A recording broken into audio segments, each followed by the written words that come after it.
प्रदूषण के, कचरे का प्रबंधन, कंस्ट्रक्शन, धूल को न दबाना, अनपेव्ड रोड्स और बहुत सारी समस्याएं हैं। इसलिए हॉटस्पॉट्स तैयार किए हैं। कहाँ ज़्यादा गंभीर समस्या है, कहाँ फोकस करना है। और केंद्र सरकार ने पराली जलाने के लिए मशीन दिए है। ICAR, ये भारत सरकार की कृषि संशोधन की जो संस्था है, काउंसिल है, तो पूसा संस्था के द्वारा एक डीकंपोजर का नया शोध भी किया है। इसकी भी ट्रायल सभी राज्यों में इस साल होगी,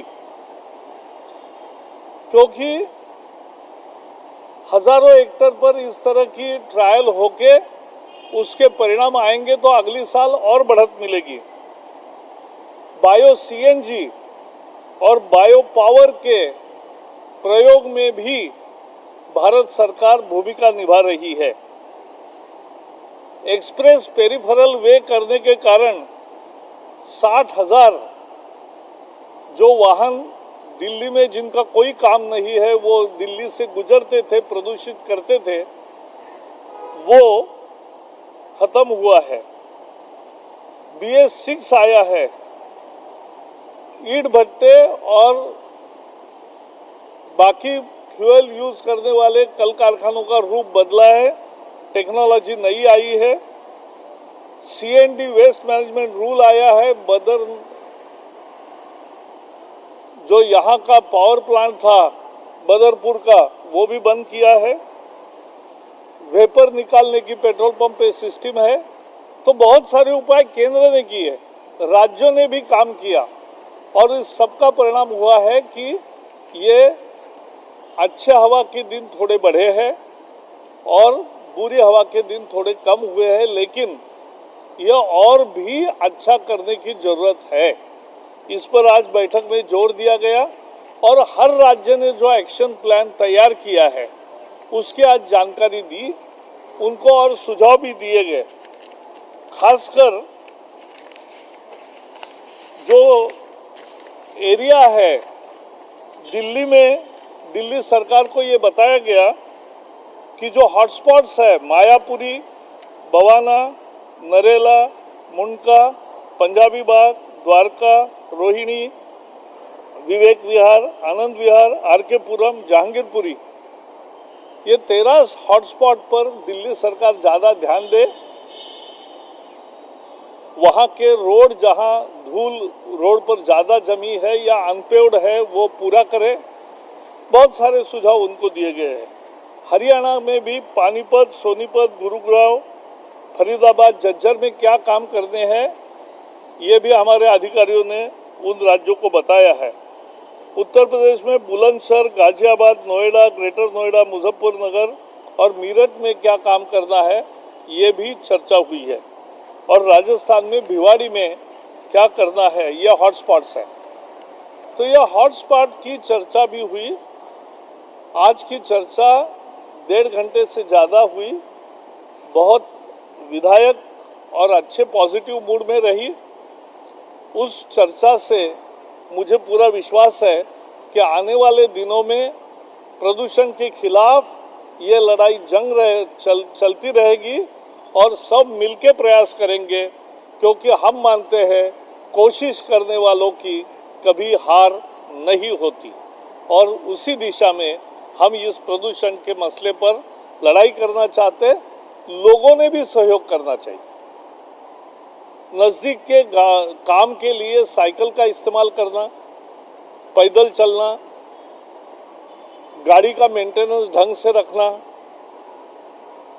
कंजेस्टेड लेन्स को और रास्तों को निकालना, वहाँ नहीं जाना, इस तरह के काम अगर लोग भी करेंगे तो उसका भी परिणाम होगा। और इसलिए आज की बैठक सफल रही। इसी विषय पे कुछ एक आध सवाल है तो जरूर पूछिए। कोरोना काल चल रहा है और जिस तरीके से ये चिंताएं जताई गई कि ये पोल्यूशन असर डालेगा, इसको लेकर राज्य ने क्या कहा है और आपने क्या सुझाव? ऐसा है, सभी राज्यों को ये बताया गया कि कोरोना के दिनों में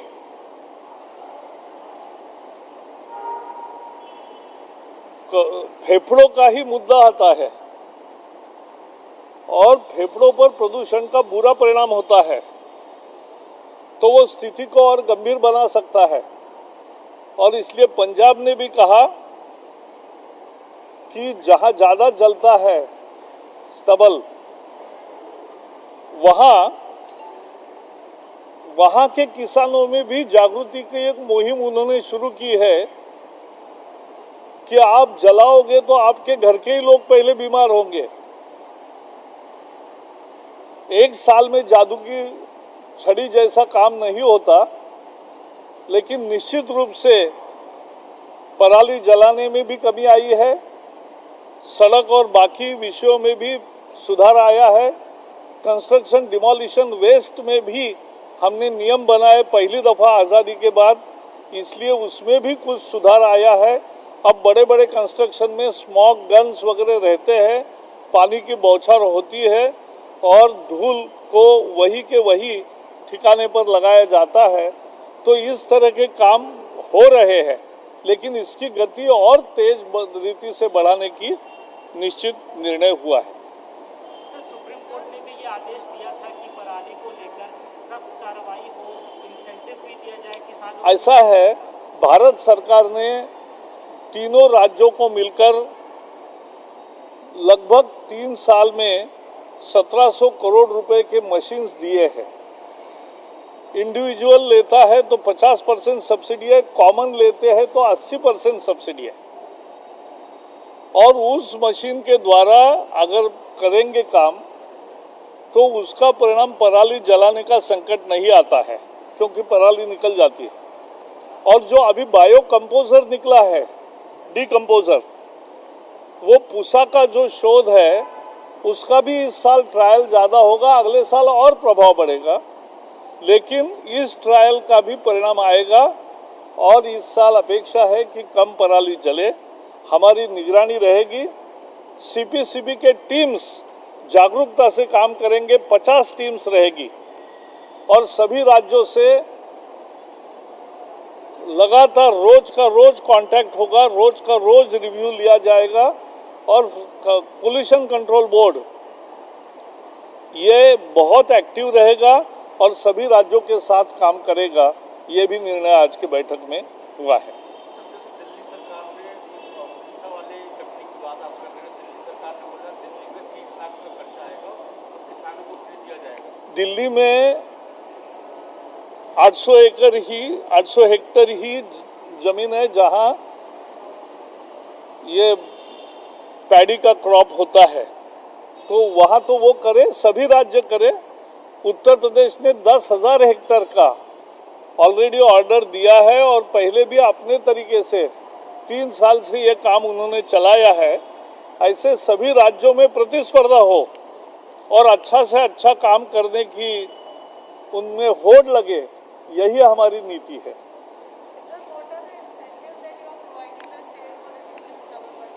For purchasing machines, we are providing 50% subsidy, 80% subsidy for machines for cooperatives and 50% subsidy for individuals.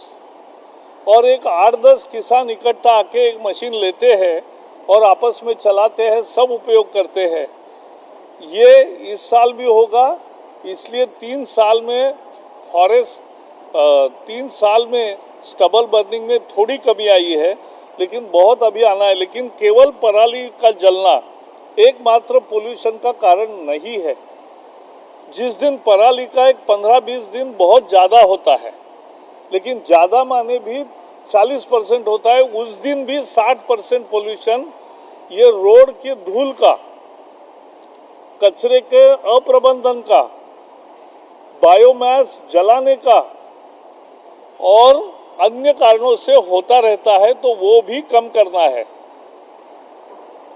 तो यही आज तय हुआ। सबको बहुत बहुत धन्यवाद।